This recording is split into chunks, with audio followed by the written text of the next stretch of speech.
സ്വാഗതം. ഞാൻ ശക്തി. 8848296441 എൻ്റെ മൊബൈൽ നമ്പർ. അഗ്ലോണിമ വളർത്തുമ്പോൾ നിർബന്ധമായും നമ്മുടെ കയ്യിൽ ഉണ്ടായിരിക്കേണ്ട കുറച്ച് വളങ്ങളും മരുന്നുകളും ഏതൊക്കെയാണെന്ന് നോക്കാം. സാഫ്, ആൻഡ്രാക്കോൾ, ബെൻഡാക്കോ ഇത് മൂന്നും ഏറ്റവും നല്ല ഫംഗിസൈഡിൽ പെട്ടതാണ്.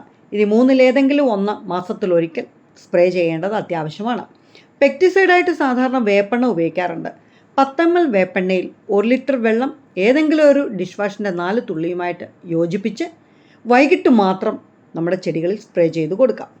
റെഡാർ, ഫെൻവൽ ഇത് രണ്ടും ഒരുമിച്ചെടുത്ത് 2.5 ml 1 ലിറ്റർ വെള്ളം എന്ന കണക്കിന് അഗ്ലോണിമയ്ക്ക് സ്പ്രേ ചെയ്ത് കൊടുക്കാം. ഇലപ്പേന് ഏറ്റവും നല്ല 2 മരുന്നുകളാണ്. ഒന്ന് അഡ്മയറും ഒന്ന് അൾട്ടിമോയും. അഡ്മയർ ഒരു കുഞ്ഞു പാക്കറ്റാണ് വരുന്നത്. അത് മുഴുവനും എടുക്കുക, 1 ലിറ്റർ വെള്ളത്തിൽ നന്നായിട്ട് കലക്കുക, ചെടികൾക്ക് സ്പ്രേ ചെയ്യുക. ഇനി അൾട്ടിമോയാണ് നിങ്ങൾ എടുക്കുന്നതെങ്കിൽ 5 ml അൾട്ടിമോ എടുക്കുക, 1 ലിറ്റർ വെള്ളത്തിൽ നന്നായിട്ട് കലർത്തുക. അതിനുശേഷം 3 ദിവസം ഇടവിട്ട് 3 പ്രാവശ്യം വേണം അൾട്ടിമോ ഉപയോഗിക്കാൻ. ബാക്ടീരിയൽ ഇൻഫെക്ഷന് ഏറ്റവും നല്ല ഒരു മരുന്നാണ് പ്ലാന്റോമൈസിൻ. ഞാൻ ഉപയോഗിച്ചതിൽ എനിക്ക് ഏറ്റവും ഫലപ്രദമായിട്ട് കിട്ടിയിട്ടുള്ളത് പ്ലാന്റോമൈസിനാണ്.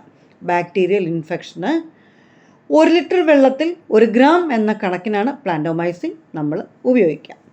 ഇനി വളം സാധാരണയായിട്ട് കൊടുക്കുന്നത് 19-19 1 സ്പൂൺ 1 ലിറ്റർ വെള്ളം എന്ന കണക്കിനാണ്. ഈ സ്പൂൺ കണക്ക് പറയുമ്പോൾ നിങ്ങൾ ഓർക്കേണ്ടത് ഐസ്ക്രീമൊക്കെ വാങ്ങുമ്പോൾ കിട്ടുന്ന കുഞ്ഞി സ്പൂണില്ലേ, അതാണ് കേട്ടോ. സീവീഡ് ലിക്വിഡ് പ്രീമിയം അത് 1 ml 1 ലിറ്റർ വെള്ളം എന്ന കണക്കിന് ഡയലൂട്ട് ചെയ്ത് സ്പ്രേ ചെയ്യുക. ഗ്രീൻ കെയർ ഒരു ചെറിയ സ്പൂൺ 1 ലിറ്റർ വെള്ളം എന്ന കണക്കിന് ഉപയോഗിക്കുക. സോളുബർ 2 ഗ്രാം 1 ലിറ്റർ വെള്ളം എന്ന കണക്കിന് ഉപയോഗിക്കുക. അടുത്തത് എപ്സം സാൾട്ട്, അതും 2 ഗ്രാം 1 ലിറ്റർ വെള്ളം എന്ന കണക്കിനാണ്.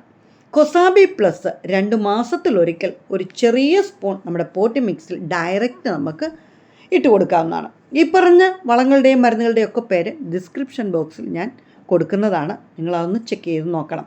ഇതിലേതെങ്കിലുമൊക്കെ വളം മരുന്നും ഒക്കെ നമ്മുടെ കയ്യിൽ കരുതേണ്ടത് അത്യാവശ്യമാണ്. നമ്മുടെ അഗ്ലോണിമയ്ക്ക് രാസവളമാണ് എപ്പോഴും അതിൻ്റെ ആരോഗ്യത്തിന് നല്ലത്.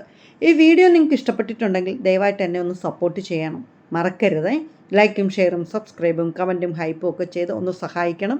നാളെ വീണ്ടും കാണാമെന്ന പ്രതീക്ഷയോടെ ഇന്നത്തെ വീഡിയോ നമുക്കിവിടെ നിർത്താം. എല്ലാവരോടും ഹൃദയം നിറഞ്ഞ നന്ദി ഒരിക്കൽ കൂടി പറഞ്ഞുകൊണ്ട് താങ്ക് യു. ബൈ.